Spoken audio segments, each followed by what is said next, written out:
He left the hills with a suitcase full of books and a thermos full of chicory coffee.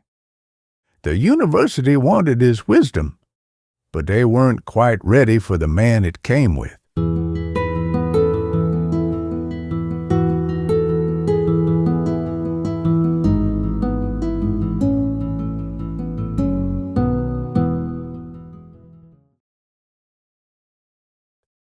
In the folds of the Kentucky hills, where the fog rises slow and the coffee's blacker than sin, lived an old-timer named Virgil Ray Crum. He was the sort of man whose opinions arrived like freight trains, loud, deliberate, and not prone to changing direction.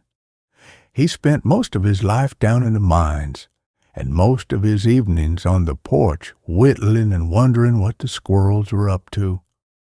One summer, a graduate student named Rowan came bumbling down the gravel road in a car with more bumper stickers than horsepower. He'd come to study intergenerational knowledge in Appalachian communities, which mostly meant pestering Virgil Ray with questions while pretending to understand the answers. Rowan took meticulous notes, while Virgil told stories about possums, preachers, and the time he saw lightning strike a swimming pool. Somewhere around day 4, Rowan squinted up from his notebook and asked, "Mr. Crum, have you ever considered pursuing formal education?" Virgil scratched under his beard. "Son, I've got a degree, bachelor's in history from Eastern Kentucky." Class of '83. Rowan blinked. "You what?" "Yeah, minored in philosophy. I liked the Greeks. They were always hollering at each other about truth and justice.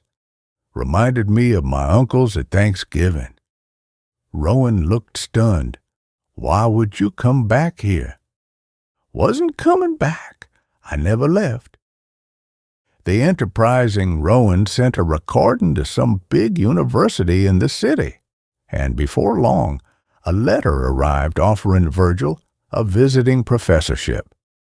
Rural epistemologies and narrative structures, full salary, free housing, reserved parking space, and a cafeteria that served avocado toast, which Virgil assumed was some sort of rash.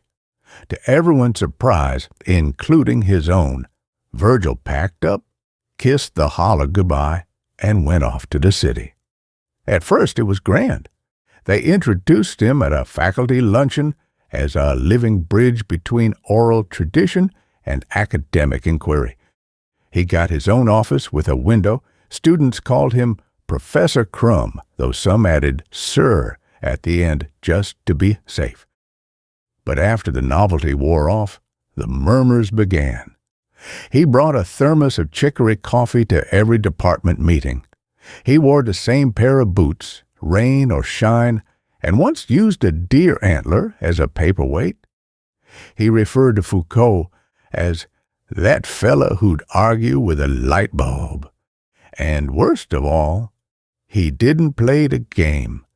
Not that he didn't know what the game was, he just wasn't interested in playing it.